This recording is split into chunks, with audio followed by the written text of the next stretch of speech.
योजना दूत या पदासाठी जर तुम्ही अप्लाय केला असेल तर तुम्ही योजना दूत हा ऑप्शन टाकून तुम्ही इथे माहिती सर्च करू शकता। योजना दूत हे ऑप्शन टाकल्यानंतर ही वेबसाईट तुम्हाला इथे मिळेल। या वेबसाईटवरती तुम्ही अप्लाय करू शकता मित्रांनो।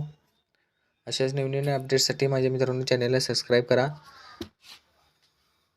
ही योजना दूत ॲप्लिकेशनची लिंक ओपन झालेली मित्रांनो। ह्या लिंकमध्ये तुम्ही पाहू शकता 50,000 योजना दूतांची भरती निघालेली, महिन्याला 10,000 मंथली स्टायपंड निघालेले मित्रांनो। तर यासाठी तुम्ही काय करायचं, इथं यूथ रजिस्ट्रेशन करायचं आहे। यूथ रजिस्ट्रेशन केल्यानंतर तुम्ही इथं खाली यायचं आहे, यूथमध्ये जायचं आहे किंवा इथं तुम्ही आता मी रजिस्ट्रेशन केलेलं तुम्हाला माझी प्रोफाईल दाखवते मित्रांनो।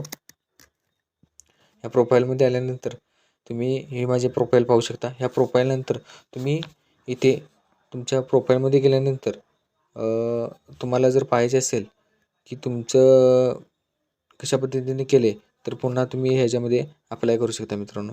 नंतर लॉग इन इथे करायचं मित्रांनो, यूथ म्हणून जायचं आहे। यूथमध्ये गेल्यानंतर इथे तुमचा ईमेल आणि पासवर्ड काय असेल तो टाकायचा आणि आय एम नॉट रोबोट म्हणजे आपण रोबोट नाही हे सिद्ध करायचं मित्रांनो। इथे लॉग इन ऑप्शन क्लिक करायचं आहे। हे लॉग इन ऑप्शनवरती क्लिक केल्यानंतर तुमची इथे प्रोफाईल, मॅचिंग जॉब्स, ॲप्लिकेशन आणि कॉन्ट्रॅक्ट्स, आता इथे कॉन्ट्रॅक्टमध्ये यायचं मित्रांनो। या कॉन्ट्रॅक्टमध्ये तुमचे कोणतेही कॉन्ट्रॅक्ट आले असेल तर तुम्हाला इथे शो होईल, आणि कोणतेही कॉन्ट्रॅक्ट आले नाही आले असेल तर तुम्हाला इथे मित्रांनो शो होणार नाही। त्याचबरोबर तुम्ही कोणकोणते ह्याला ॲप्लिकेशन करणार आहात, कोणते ह्याला केलेलं आहे, फक्त 3च ऑप्शनमध्ये तुम्ही ॲप्लाय करू शकता मित्रांनो। फक्त 3मध्ये कोणतेही तुम्ही सिलेक्ट करू शकता मित्रांनो। अशाच नवनवीन अपडेटसाठी मित्रांनो माझ्या चॅनलला सबस्क्राईब करा आणि तुम्हाला कोणत्याही घटकाविषयी म्हणून माहिती हवी असेल लगेच तुम्ही माझ्या कोणत्याही व्हिडिओच्या कमेंट खाली तुम्ही कमेंट करू शकता।